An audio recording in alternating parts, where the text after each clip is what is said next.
This week's episode of the Beer Vengers podcast is sponsored by the Beer and Cheese Collective, located at 35-11 Ditmars Boulevard in Astoria, Queens. Winter hours are Wednesday through Sunday, but they're making those 5 days count with events like Wednesday Night Chess Club and Thursday Night Trivia. Check out their Instagram page for more details.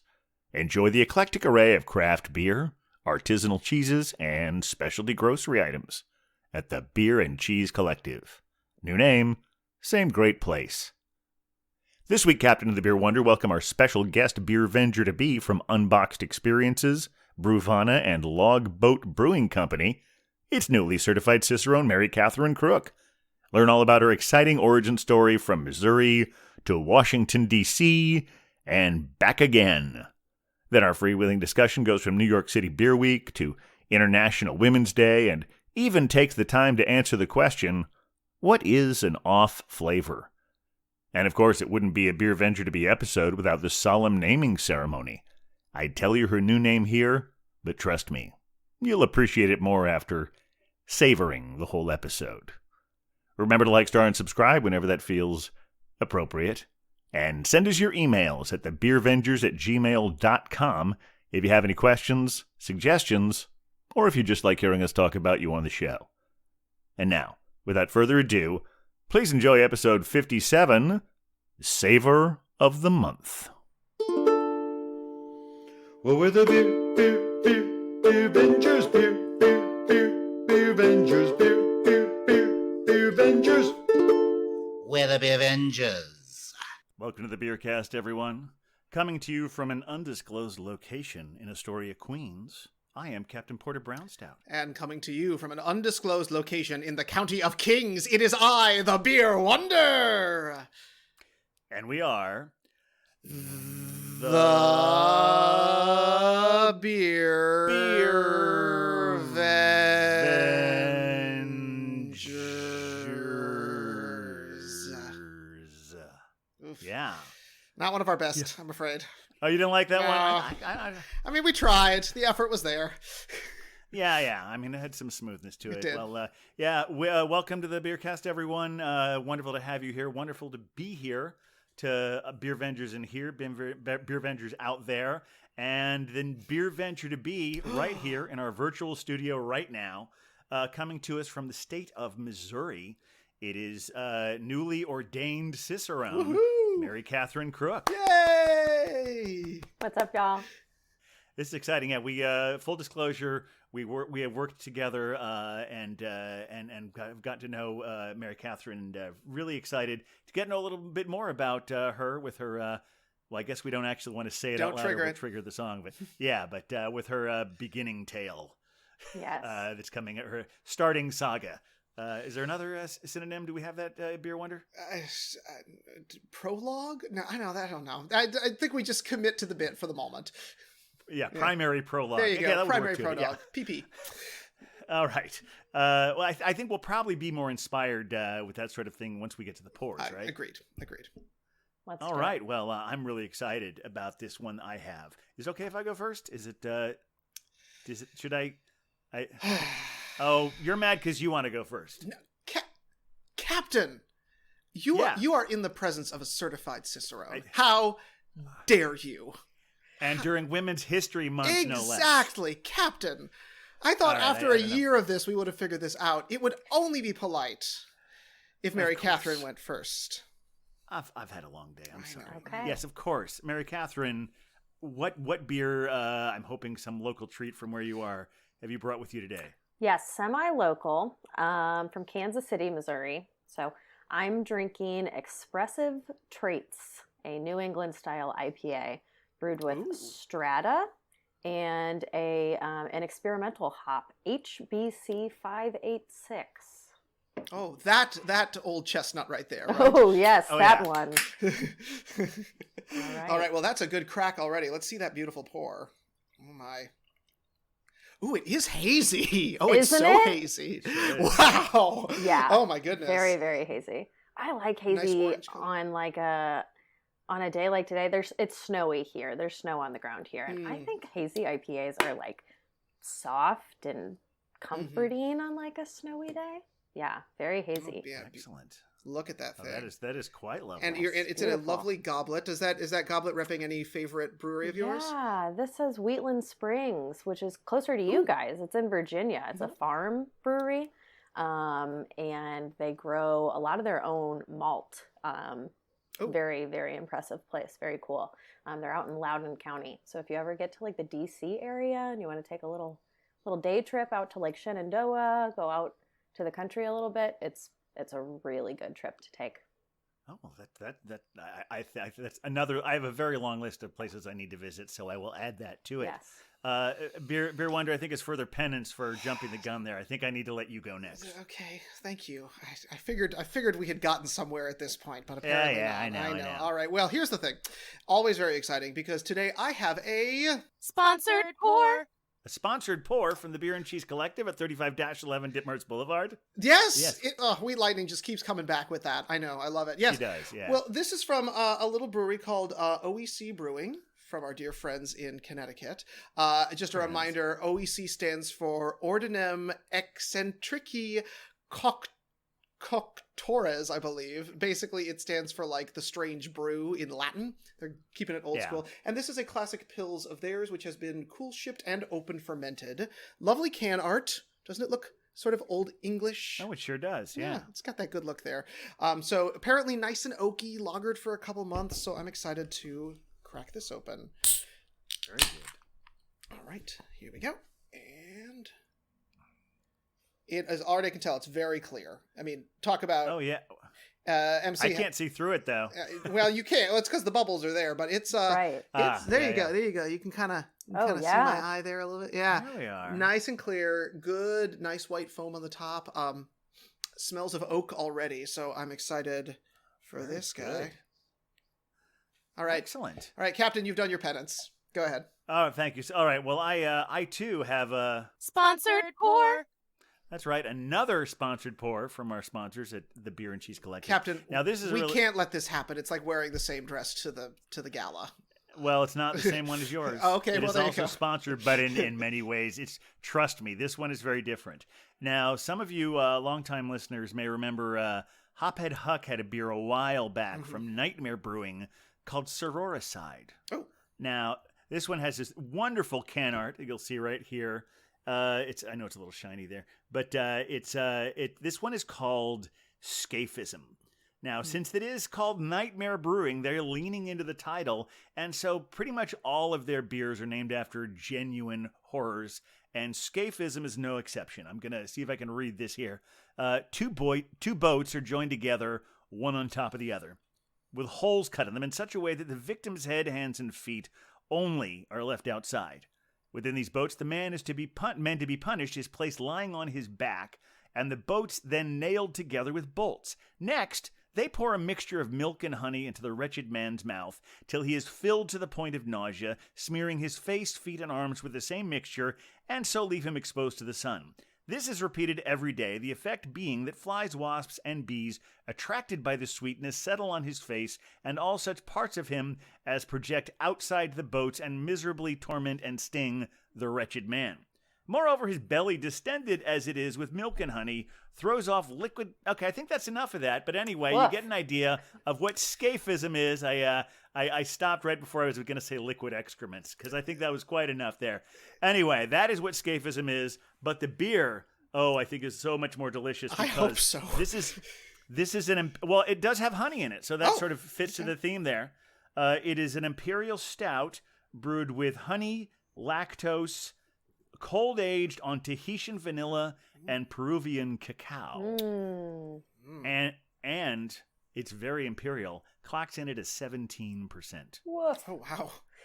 Oh, boy. After drinking fake beer for my day job all day, this is a wonderful way to finish off. I should say again, we are at Genuine Happy Hour once again. This is it is a Friday night, and so everyone take a look at this. Oh my! Here's the beer. Okay, it's right. Dark and stormy already, right there.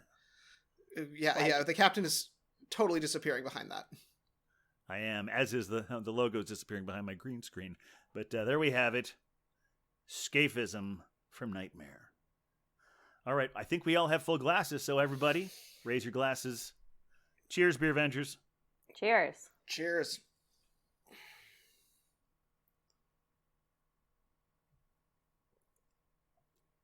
very nice. Full disclosure, this is not the first time I've had this beer, and so I've been really looking forward to this all day. All right. Well, I am usually a hazy IPA drinker, so MC, I am looking slightly lustily at your beer, so I'm going to need to hear all about it. Oh, it's excellent. It could use a little warming up. It's a little cold, so like I'm getting some sweet fruitiness right now. A lot of peach, like a lot of stone fruit, apricot, but I think that dankness is going to come out once it gets a little warmer. I can get a little bit of it, little hint of it in the background. The mouth feels really soft and pillowy, really smooth, almost no bitterness. It's really, really good. Oh gosh, amazing. So this, is I guess a little bit more like in our part of or this is a local beer to you. Can you tell us a little bit about the brewery? Yeah, it is. So it's about 2 hours west of me in Kansas City. I'm in mid-Missouri, kind of halfway between Kansas City and St. Louis. So it's semi-local. It's called Alma Mater. It's kind of newer within the last 5 years, I think, because I lived in Kansas City about 10 years ago and it didn't exist then.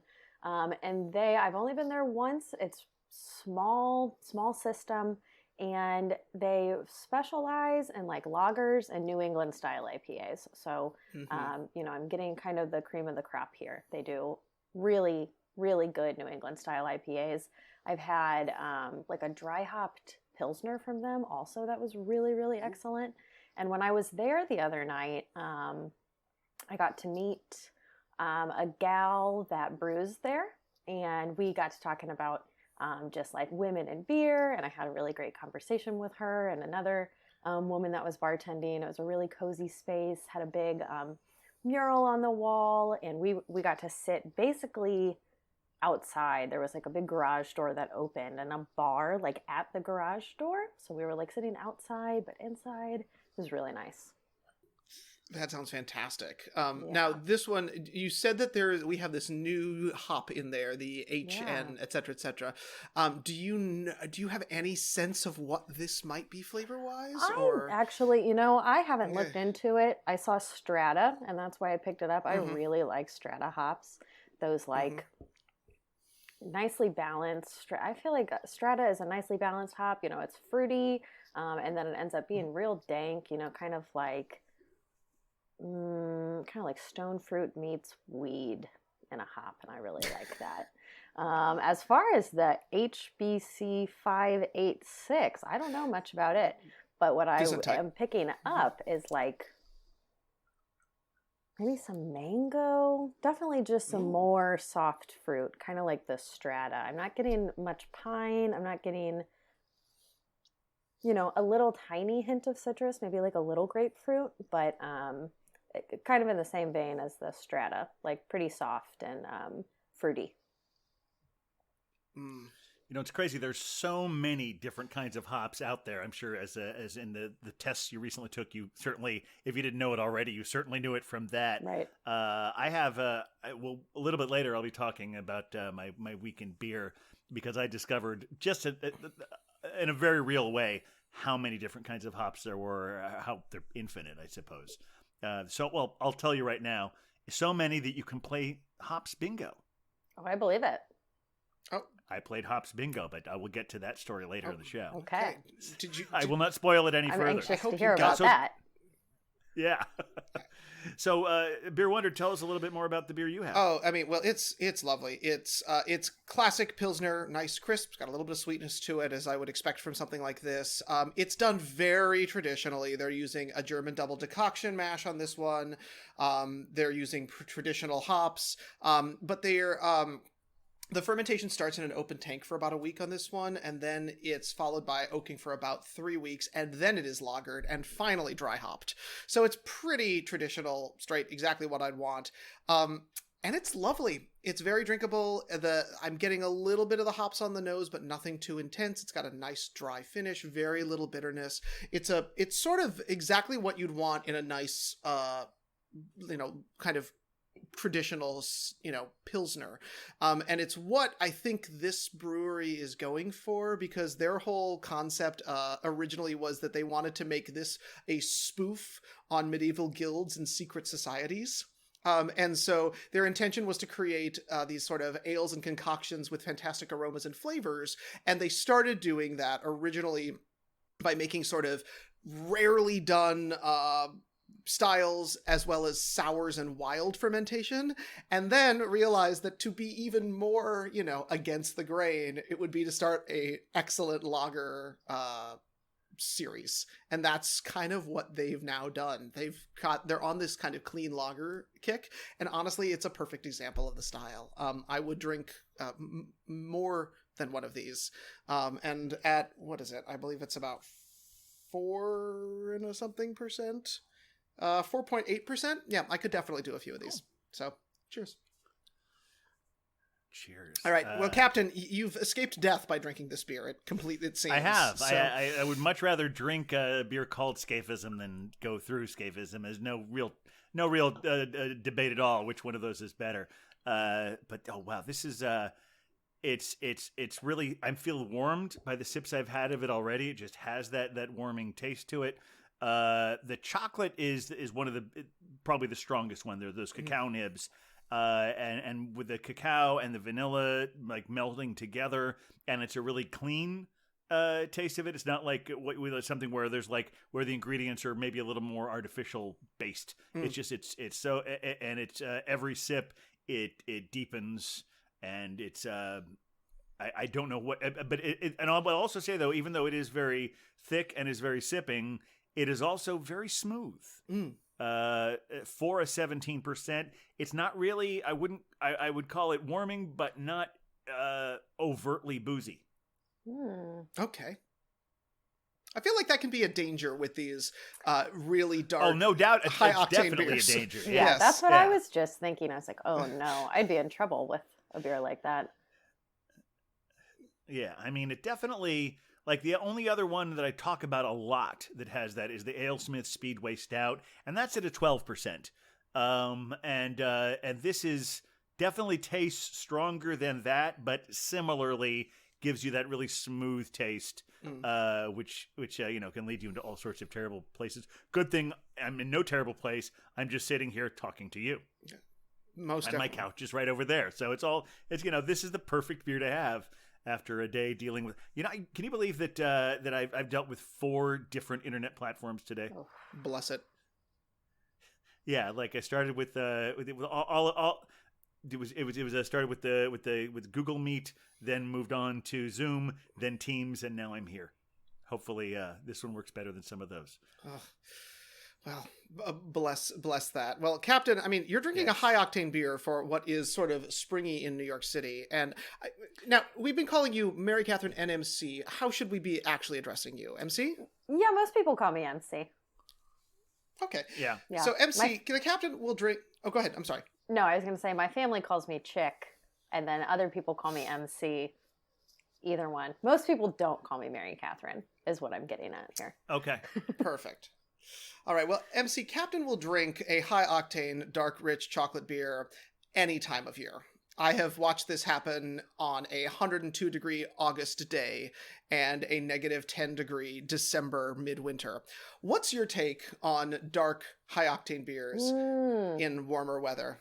I'm here for it. I don't necessarily do it a lot. I feel like I usually get high octane dark beers and put them in a cellar and kind of forget they're there until some dark winter's night when that's what I'm feeling. But with that being said, some of the best stouts I've had, one of the best stouts I have ever had, I drank for my brother's birthday last June. And it was an Imperial American Stout from Triple Crossing in Virginia, also near you all. And it was perfect. I paired it with some cherry pie. That's my brother's favorite birthday dessert. And the temperature did not matter. The pairing was perfect. It was an excellent little digestif with the dessert. So I'm here for it. Yeah, well, then we're on the same page there. I also, in general, think to know about me. Is part of the reason that I am Captain Porter Brown Stout is because I firmly believe I don't really believe in changing my taste with the seasons. I think it's always stout season. If I had a mantra, or if I invented that one, because I found someone on Instagram whose name is actually it's always stout season, and always posting fun stuff about that. But yeah, any time of year, I only if I drink more of it in the winter season, it's because I can find more of it. Sure. But if I could find it year round, that would be great. As long as there's a few stouts in there with all the IPAs and the sours, Sure, that we see everywhere we go. It's funny. I think a lot of the resentment towards IPAs and sours is not about necessarily not liking them. It has more to do with the fact that that seems to be all there is some of the time. yeah, and you have one, and you can't have 5 more. You end up having 5 of the same beer so frequently. Yeah. Like for instance, one place I go to, they've been having the Stone Chocovesa, which is a beer I love. Mm-hmm. But I feel like even in this sort of coldish season, you were saying it's springtime in New York, Beer Wonder. But it's actually, we're still going back and forth. It snowed yesterday, if you recall. I must not have been outside. Well, I did not a whole lot. Maybe it was the day before yesterday. It snowed this week, and it was. Not a whole lot of it stuck. Most of it was just sticking to the cars. It wasn't really cold enough for snow, but it was cold enough that snow could come down. So there's that. But I feel like the 17% beer is starting to take effect already. But, gosh! So I'm trying to keep my focus here. Don't let the wasps come sting you, because that's no. Otherwise, I'm supposed to ride the boat, and it's already bolted to another one. So I don't know if I'm going to be able to make that happen. No. This is as we said, the dangers of me having a 17% very drinkable stout in my apartment is not remotely dangerous. No. But I do want to find out a little bit more now to give our people who are listening a background. Mary Catherine, or MC, or Chick. You said that's your other. Yeah, that's what nickname. Like my whole family calls me. Yeah, it sounds really like derogatory and sexist, but after 30 years, I've accepted it, and it's fine. But Beer Wonder and I met her in our job where we professionally help people facilitate beer and cheese tastings. And I learned a lot from her. And every time we find, and I'm just very curious about it, because the only time we really get to talk during those things is the 15 minutes before everyone else shows up. Right. So I just felt like I wanted to know a little bit more about what your pathway towards that. So I think it's time to hear your origin story. What? Yeah. Origin story. Yes, and if you think you recognize that voice, that is the person who you may not know as Hophead Huck, but I think you know who Hophead Huck is. Oh yeah, I know who Hophead Huck is. It's actually strange. Yes, I have never worked. I've worked with both of you all, but I've never actually worked with him. I've only been in meetings with him and such, which is a real shame. Huck, if you're out there, you are missing out. Just saying. I feel like I'm missing out. He has to give great tours, right? Like, I would love he does. to be on one of his tours. Putting that out into the universe. But this is not. But this is not about him. This is about you. I'm a little curious. So like, there's so many different places through your. Well, I know you just had a milestone, not only professionally but also in years. Yes. Since you've said that, can I say the number? Yes. You just turned 30. Right. Hey! But even in that short amount of time, you seem to have racked up all sorts of beer experiences. But I'm curious where this all started for you, either professionally or personally, and how that bled into the professional, and how that all came about. What was maybe one of your first, or at least one of your earliest experiences with beer? Yeah, so I, got into beer, as the Beer Wonder often says, before it was legal for me to do so. Cheers. And Statute of limitations, you're good. Yeah, we're all good. We're safe. Yeah, I was, like I said earlier, I was living in Kansas City. I went to my first 2 years of school. in Kansas City, and my brother was living there as well, and we were both working at a barbecue restaurant together, a really good, like nice barbecue restaurant with a good tap list, kind of like a not white tablecloth, but sit down, good service barbecue restaurant. So obviously, you probably know where I'm going with this. There was a lot of Boulevard beer around me. I was serving a lot of Boulevard beer, and there was an expectation to give pretty good service at this place. So I needed to know what I was talking about. Luckily, my brother was turning into a big beer nerd. He's a brewer now, so he's made the full evolution. But he was picking up weird stuff from Boulevard every once in a while, and putting Boulevard wheats in my dorm room fridge for me.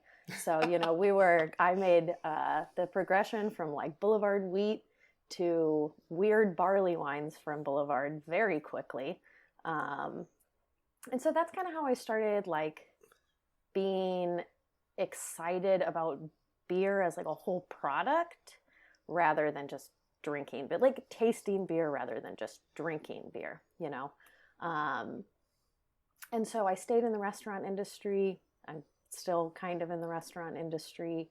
I bartended in the last couple of years of my college career, and bartended in the. And where was that? In the town that I live in now, which is called Columbia. Okay. It's where the University of Missouri is. So it's busy bars, college town, big college town. And I worked at this restaurant. I was working behind the bar with this guy. He was an older veteran bartender who kind of took me under his wing because I was asking him a lot of weird questions about beer. And so he'd lay on like really good like history facts and style facts, and we'd get a weird beer on, and he'd, pour me samples and make sure I tasted everything. And so that's really where like my love of serving beer and tasting beer came from. And it just kind of developed from there. From Columbia, I moved to Washington, It's really DC. good to have those. Yeah, no, go ahead. I was just going to say it's really good to have those people in your life Yeah. who provide that sort of guidance. Yeah. Part of Beer Wonder's origin story was me guiding him down the path. Oh. But yeah, I think people engage too much in generational conflict. We're all the same people. We're all the same human beings. But I do find it interesting sometimes to admire the fact or envy in a positive way. Think, wow, that's great that happened for you. I wish that had happened for me. Is that as craft beer becomes bigger and bigger, young people don't have to waste as much time with bad beer. Yep. Exactly. Very true. Yeah. But anyway, you were moving on from Columbia to Washington, D.C. Yeah. Yeah, no, that's such a great point, though. I'm so grateful for, his name was Greg, and I still see him. He still works at the same bar. And so I'm super grateful for him, coming and being like, well, do you know the history of IPA, though? Do you know why they call it that? Like what a good mentor to have. I think he could just see that I was like genuinely interested in what I was serving, and I wasn't just there to I was there to rack up tips, but also because I was interested in what I was doing. So I'm really grateful that he saw that and helped me really hone that. So yeah, so from Columbia, I met my husband. We moved to DC, and in DC, so my background, my degree is in agriculture, and so I was farming for a few years actually in DC, which may surprise some people. How does one farm in DC? Talk to us about that. I too was concerned about that. I was like, wait, we're moving where? What am I going to do there?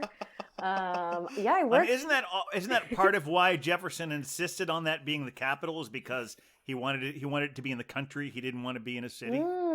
I didn't know that, but that makes sense. It's a beautiful city, and yeah. Basically, the deal that between him and Alexander Hamilton, they said okay, the financial capital can be in New York, right? But I want the political capital to be here, essentially in a swamp. Right. Well, yes, it is. So he could live in Virginia and have all its anyway. Yeah. Yeah, and it is a wet town to farm in. I'll tell you that much. So yeah, in DC for a little while, I worked. My first job there actually was at Birch and Barley Church Key, which I'm sure you've heard of. Hopefully, you've had a couple of beers there. So I learned a lot there, and I simultaneously was working on this farm. And what were you doing? Were you producing beer there? What were you doing with Birch and Barley? At Birch and Barley, I was serving tables downstairs at Birch and Barley. And so that is like a 5-course meal every night with a beer pairing, if people choose to do it. And so you really have to know what's going on. Every day before service, there's like an hour lineup where you sit and go through every single menu item, every single new beer. You try 3 or 4 beers, and then you go over pairings. A lot of people say that just going through the training at Birch and Barley, you should be able to pass the first, the certified beer server exam. And I didn't, but I would argue that I was maybe just not confident enough, and that I probably definitely could have. There were a lot of tests involved. So yeah, my beer career really hit a stride in DC when I was working there. And then I was working at the farm, so I kind of was away from beer for a little while. And then luckily, I got back into beer. I left the farm and I was offered a job as the lead bartender at this little market in DuPont Circle called Glenn's Garden Market. And it's like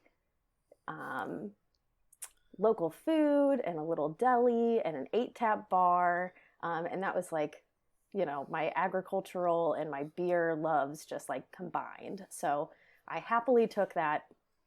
And the woman that hired me, Danielle Vogel, is just like a huge proponent of like empowering women to become excellent in their field and doing everything she can to get them to where they want to be. So she encouraged me, supported me in many, many ways to, get any kind of certification I wanted. During my interview, she asked if I was a certified Cicerone, and I was like, no, no. And she was like, okay, well, if you want to be, we should talk about that. Like, it was just like no big deal. I was like, okay. Oh, wow. Yeah. And so, immediately I started studying for my certified beer server exam. She encouraged me to start studying for that. So I studied for that and took it and passed it and started training other members of my staff to do the same. And I had kind of my right-hand bartender, Daniel, who actually also used to work with us. He also became a certified beer server under my command, which I was pretty proud of. Yes. And then, just kept studying. The pandemic put a obvious halt on our service, and we were quarantined half the week and working the other half of the week. And she was like, if you want to take some time to like study, it'd be a good time to do it. I'll continue to support you. So during the pandemic, I studied for the written exam, which I took online in September of 2020. And then they just started re-offering the tasting exam just really recently. My husband and I moved back to Missouri in June just because this is where our family is. I wasn't working at the store anymore. He's working online. And so we moved in June of 2020 or 21? 21. Yep, 21. So pretty recently. And so we came home and I started studying for the tasting exam, and the first chance I saw to be able to take it, I went ahead and just signed up, and I just went to Chicago at the end of January to take it. So it's been several years of studying, really. I got hired at Glenn's in January of 2019, and I just took it in January of 2022 was my final exam. So it's been kind of a long journey, but it's over. What were some of the ways you prepared for the? I mean, this is kind of an obvious question, I think, but I'm just curious to hear how you chose things. How exactly did you prepare for the tasting exam? Yeah, the tasting exam is hard. That's what I keep hearing. Yeah, you can't the written exam. I found that my friend Daniel and I took it at the same time, and I found that he wasn't struggling with it as much as I was because he's really good with flashcards and memorization, and he was just like prepared. And the tasting exam, there is no amount of flashcards or reading that is going to get you to pass that exam.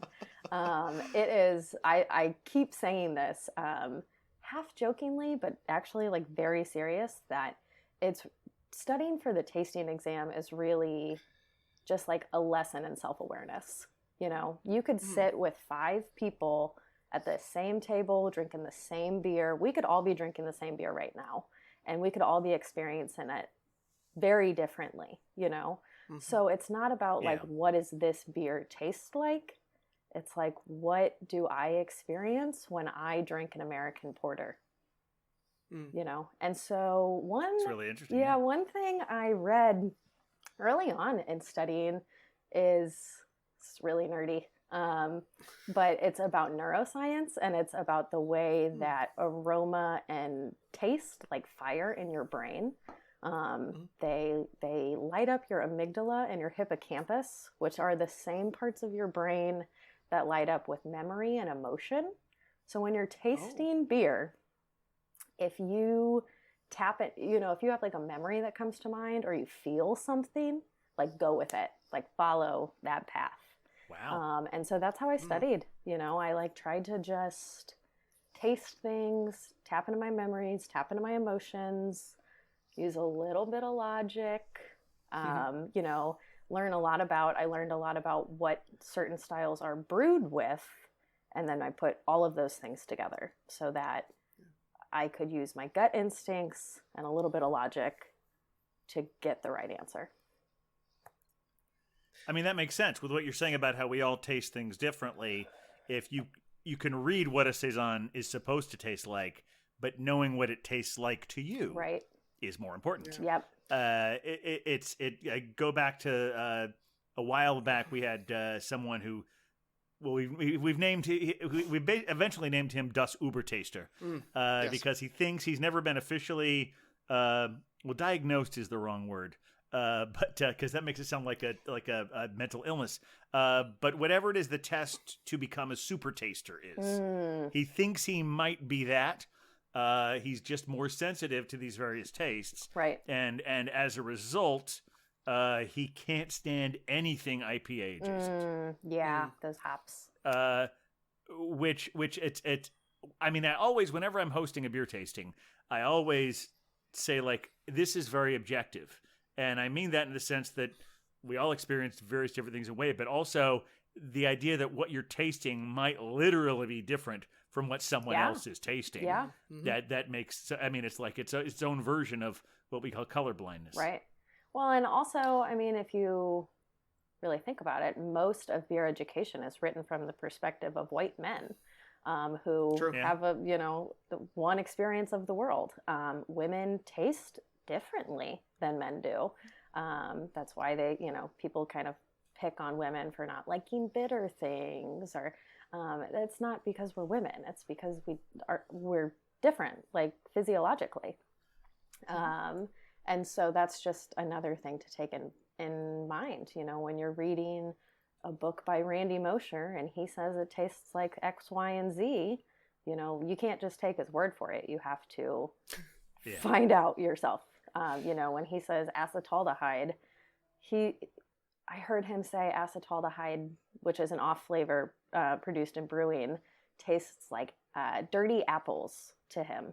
It's not at all what it tastes like to me. It tastes like fresh, like raw squash to me.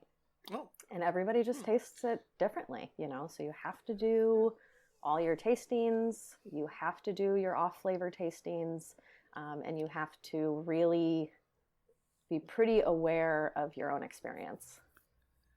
Well, speaking of the off flavors, I do want to mention, for those who might not know, you don't just get to drink good beer as a part of this exam. Mostly right? not, actually. Yeah. So can you tell us a little bit about that and what you did to prepare for all of the off flavors you're expected to This is kind of a little bit what I was saying. Like you had to create your own blind taste testings, didn't you? Yeah. I mean, I luckily live with the world's most supportive husband. So I had blind tastings every single night for 3 months because he just gave me blind tastings, whether it was an off flavor or not. I would do style blind tastings. He would give me 2 or 3 of things that were similar, maybe an English porter, an American porter, and a American brown ale, and I'd have to identify all of them. But then as far as off flavor goes, there's a lot of really good resources for off flavors. I kind of had the mindset that I only want to take this test once. And so I invested in buying off flavor kits. They make like little single person off flavor kits through the Cicerone program that you can just order. So I ordered a couple of them. The first one I did not blind so that I would know what I was experiencing. And then the next one I took just a couple of days before the exam. So that, and I did that one blind, and that way I could kind of compare it to my first experience and anyway, see how I did. And so that's definitely what I would recommend. I think it was $50, it's a little bit of an investment, but definitely worth it. The other thing I've heard people say, sounds awful, is pick the worst bar in town. And if you, pick the bar that doesn't clean their lines, and go drink a Pilsner there. And you will learn what infection tastes like, unfortunately. You will learn about diacetyl that way. And I think we've gotten a lot of what you're telling here in context. But to the people who aren't your hardcore beer nerds, explain a little bit more about what defines an off flavor. Ooh, okay. Yeah, so there are two. Believe it or not, this is a question I actually got from one of our guests one night, and I didn't know how to answer it properly. Yeah. So I want to hear from the newly minted Cicerone what that is. I would say that there are two main types of off flavors. There are brewing off flavors that come about because of something that happened during the brewing process that did not make the beer taste exactly the way it should. So that's that acetaldehyde that I mentioned. Probably has something to do, these brewing off flavors have something to do with the fermentation happening too warm or too cold or too fast, the boil happening, too fast, or anyway, things that happen in the brewing process. The other main off flavor category is service related. So everything went fine when the beer was being made. The brewers did everything perfectly, went into a clean keg, got canned properly, and then something between the brewery and it being in your glass right now, something happened. And, so the main ones are going to be oxidation, infection, like I mentioned. Diacetyl can happen. So oxidation, that is going to happen if beer is stored too warm or too long. Things start to break down. The hops start to break down and it starts to taste like cardboard. Infection is if, literally the beer lines from the keg to the glass start to get infected with little buggies because they're not cleaning them regularly. Yep, ew. Tastes sour and buttery.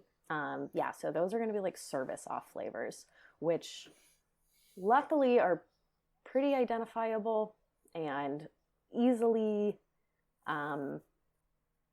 fixable. Not in the moment, but you can identify them and get to the root of the problem a little easier. So that's a big portion of the test. Are there examples of people discovering off flavors by accident that they turn out they actually like and therefore try to replicate? Okay. Yeah, sure. So off flavors aren't just, this is bad beer. There are examples of off flavors on purpose. Yeah, so I think English beer is a really good example. There's a lot of diacetyl in most English beer, which is kind of a buttery flavor that Americans drink, and it tastes not clean to us.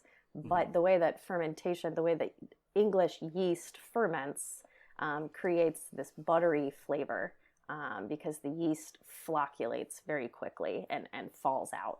So that's going to be very common when you go to the UK and have a beer, or even Ireland and have a beer. And culturally, it's absolutely accepted. People really, really like it. And maybe sometimes in the US, a brewer will try to replicate that in order to like get very authentic. But typically, they're not brewing like that in the US. I just had a coworker tell me the other day that he was used to like very diacetyl-y beers, probably over diacetyl-y beers, because they had been shipped to the US and gotten a little old, probably not super fresh. And he went to the UK and was like, where's that taste? It had the diacetyl had gone a little bad, become a little bit closer to infection, and he had grown to like it, and went to the UK, and that taste wasn't there. I also heard recently somebody was drinking a sour beer, and a lot of times when you brew a sour beer, you end up with this taste called THP, which very common in like Berliner Weisses. It kind of tastes like dried Cheerios after you swallow it, kind of like an aftertaste. And a lot of times people will be like, ooh, there's a nice grainy taste at the end. But a Saison brewer would be horrified to find THP in their beer. So some people really like it, It's all I think personal it all comes preference. back down to that. Yeah, it really is. It's personal preference and how it tastes to you. Right. It's like just like I know some people love the taste of mushrooms and eggs, and it makes me want to retch when I taste that in my throat. So it's like, but it's very likely, thinking more on what you're saying, is that it probably tastes different to me than it tastes to them. Right. I've never bitten into cilantro and thought it tasted like soap. Right. But a lot of people swear by that. Yep. And a lot of people, not only do these off flavors taste different, some people can't taste them. So you have to identify them by smell or by mouthfeel. Brian, that we work with, cannot taste diacetyl. Can't taste it. Yeah. Has to identify it by mouthfeel, which is wild to me. But we sat there and drank the same beer, and he did not experience any diacetyl. That was definitely there. And it's just a different experience, Well, in addition to your Cicerone, I know you are connected to the Pink Boot Society, and we have briefly talked about them on the podcast, but can you tell us a little bit about them and sort of your connection with that group? Yeah. Yes, and any I guess now I feel like we're segueing a little bit into the whole weekend beer and any recent experiences you might have had working for them. Yeah, totally. So I'm pretty new to Pink Boots. I was a member while I was in DC, but wasn't very active. So Pink Boots is like a national, maybe it's even international. I think it's an international like women in beer society. So it's a membership, and women and non-binary folks are welcome to join. I think it's if you make up to like 50% of your income from the alcohol industry. So you can be a brewer or a bartender or a distributor. And it's not just beer. I think they do spirits and wine, but it's largely focused on beer culture for sure. And so chapters all over the world. I'm a part of the St. Louis chapter.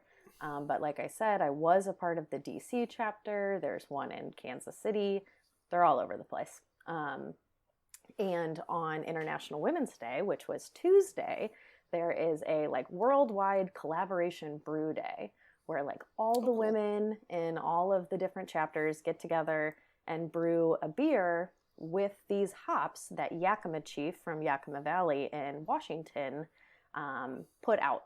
They come up with, in collaboration with Pink Boots, they come up with a blended hop pellet that they put out, and then everybody brews a beer, whatever beer they want, but with these hops. So I got to hang out with a bunch of awesome beer ladies, some tour guides, some brewers, I think a couple of bartenders, and we we were all over the place. We started in just east of the river in Illinois of St. Louis. And we started at a little tiny brewery. There weren't any women brewers there, but the men were very excited about what we were doing, wanted us to be a part of it. Their lead bartender was a woman that hosted us, and we got to mash in with them as they brewed their first beer. So we got to put the grain in the mash tun, and then we hung out and drank their beers and had a generally lovely time. And then we just moved on to different breweries throughout the day. Where else did we go? Oh my gosh, we went to so many places. Anyway, a bunch of places in St. Louis that all of these women that I was spending the day with, a lot of them worked there and a lot of them brewed at these breweries as well. And hearing all of their experience and their stories and drinking beer with them and commiserating a little bit was so much fun. So yeah, if there's any beer women listening that have been not ready to jump into the pink boots thing, I would encourage you to go for it for sure. A lot of fun. Yeah, I have to admit that most of what I did to observe International Women's Day in the beer world was to read what other people were writing about it on Instagram, because I didn't really go much of anywhere, but it was very inspiring to see what you said, and a few of my other friends were. Did you do anything to celebrate International Women's Day in Beer Wonder? I drank. There you go. Oh, there you go. And that'll do it. Hey, you Cheers. guys have other half there, and they have a woman that has worked there for a long time, was recently named the lead brewer at, gosh, I don't remember which location, but at one of the other half locations. So if you drink another half and let's not beer, forget about Talea. Mm-hmm. Talea is a really good Brooklyn-based women-run brewery. Oh, cool. Which had some really great beer from them. Really exceptional, yeah. Yeah, they and all the other breweries in New York. Of course, the last time we were here, we were talking about New York City Beer Week. Mm-hmm. And after we finished recording it and I edited it and I put it up, and I thought to myself, what am I doing to celebrate New York City Beer Week? Because I don't think I really had a whole lot of things planned for it. And then I just decided just going to a New York City brewery during New York City Beer Week was in and of itself. Also, it happened to be the last day of the month. And so, as you know, the people we work for give us a bit of a beer allowance every month. And I never remember to do it before the last day of the month. Yeah. So I said, well, I'm going to go to Big Alice and have a couple of beers there and buy some beers from there so I can get paid for that. And got some really good barrel-aged Scotch ale. Ooh. Thing there. It was called Argyle. Spelled Argyll. I think they've still got some of that there if anyone wants to check that out. That's a And then I decided, well, I'm going to do a little bit of a crawl. And full disclosure, the company we work for, the three names they go under are City Brew Tours, Unboxed Experiences, and Brewvana. We do have a partnership with Big Alice, but I was going there before then. But then I decided to go to one of our other partners. I wound up going to 4 breweries, and the reason it was pretty easy was because the second one, known as Iconic, was closed for a private party. Oh. So that built up my tolerance in a huge way, not having more beer there. And then I walked over to Fifth Hammer Brewery, which is not one of our partners. Or are they? You're more... No, yeah, they should be, but they're not. Because they would make for a perfect crawl there. But that was where I experienced Hops Bingo, which it's funny. I thought, well, I'm not doing any official New York City Beer Week stuff. And before I knew it, I was smack dab in the middle of a New York City Beer Week event where they had 6 cards and they had all the different, probably not all of the different, but a lot of different hops on each card. I mean, there were so many hops. You would have a whole card where they could list off 6 kind of hops and it wasn't on that card. Oh, wow. And I never won, but I came close once or twice. And really, that's all the fun about it. It's playing in it because, the prize is you get a little shot of a beer or something. But really, ultimately, it was just fun being there, celebrating it. And then I went to Rockaway Brewing and had a good time there as well. So that was my first New York City Beer Week event. But the next night, that was Wednesday of that same week, we created our own New York City Beer Week event. And and at that, the Beer Wonder was the guest of honor. Well, so yes, you may notice I am actually out of uniform today slightly. I do have my Beer Avenger shirt on, but I am wearing an additional set of armor over that. I would say you're not out of uniform as much as your uniform is accessorized. It's accessorized. We're expanding. It's expansion pack. Thank you. Yes, enhanced.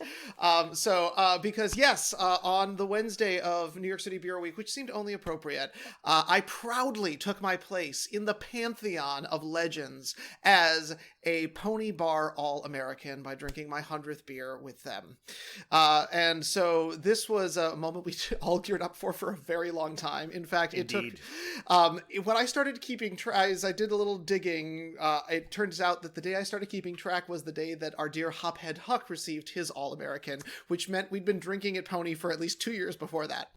And so I did finally get my 100th beer, going all the way from my very first Abita Spring IPA on 4/20 of 2013 to my 100th beer, which was the Rare Form Troy Division Hazy IPA. So you can see there's consistency across all of this on March Beer Wonder, 7th I of still 2022.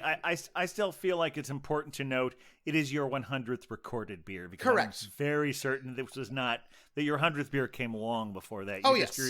You're just a terrible record keeper. I just am. I'm not allowed near spreadsheets. That's true.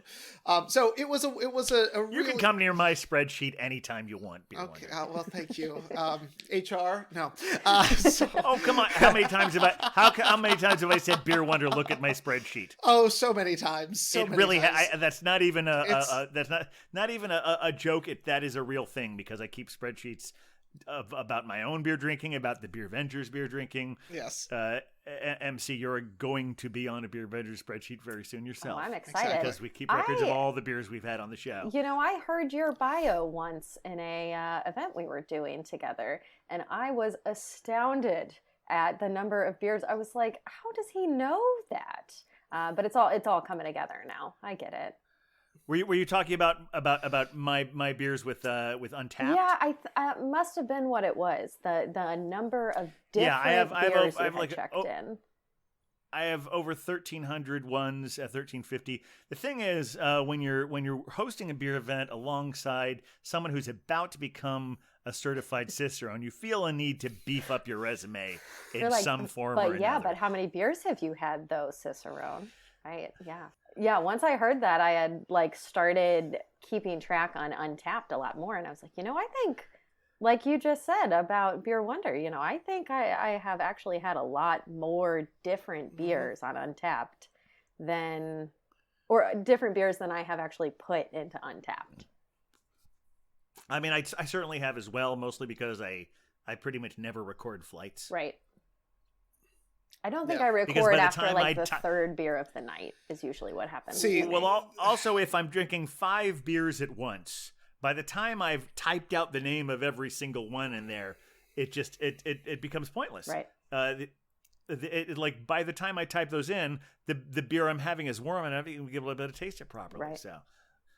Right. Yeah, it's the challenge when we have to drink beer professionally, isn't it? It's just it certainly is. It's a cross that we all must bear.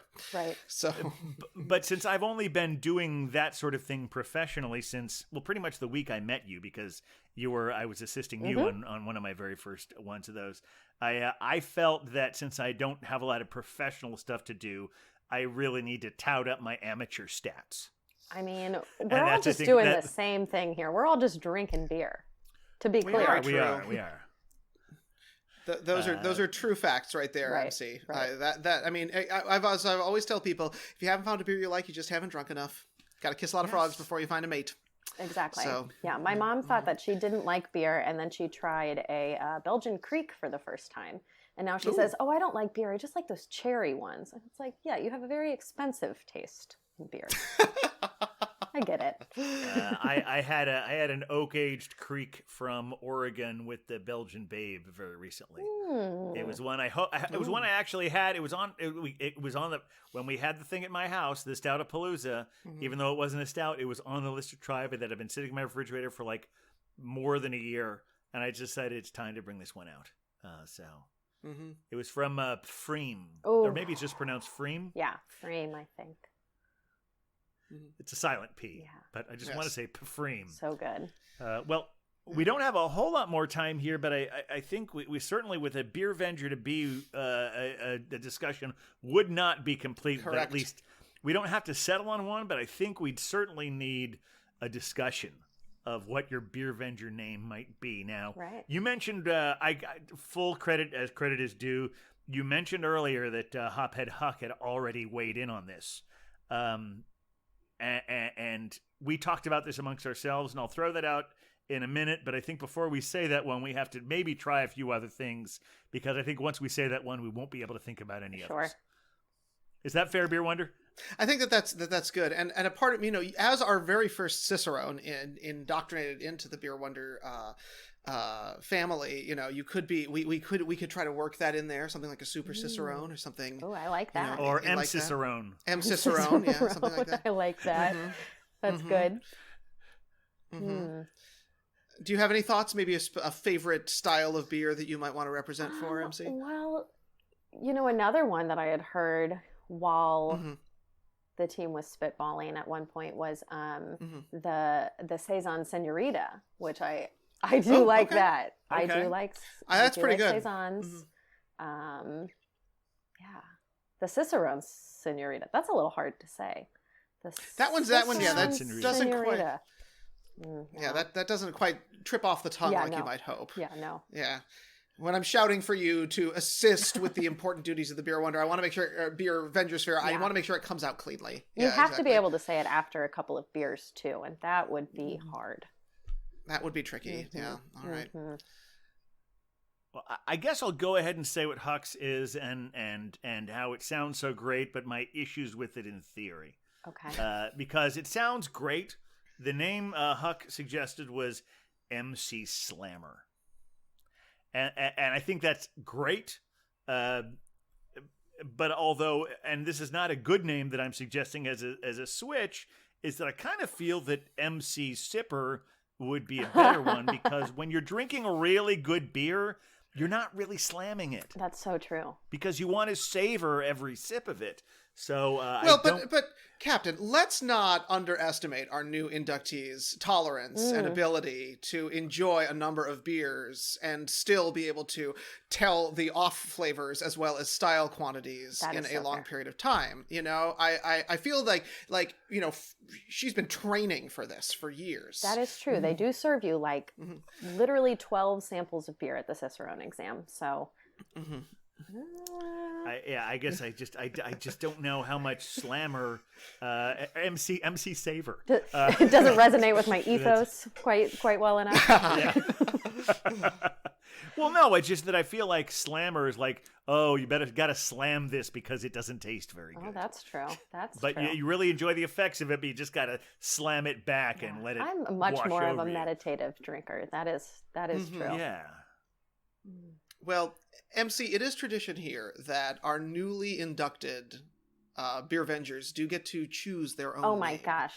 Yeah. I know. So what of these, or these or others are starting to call to you?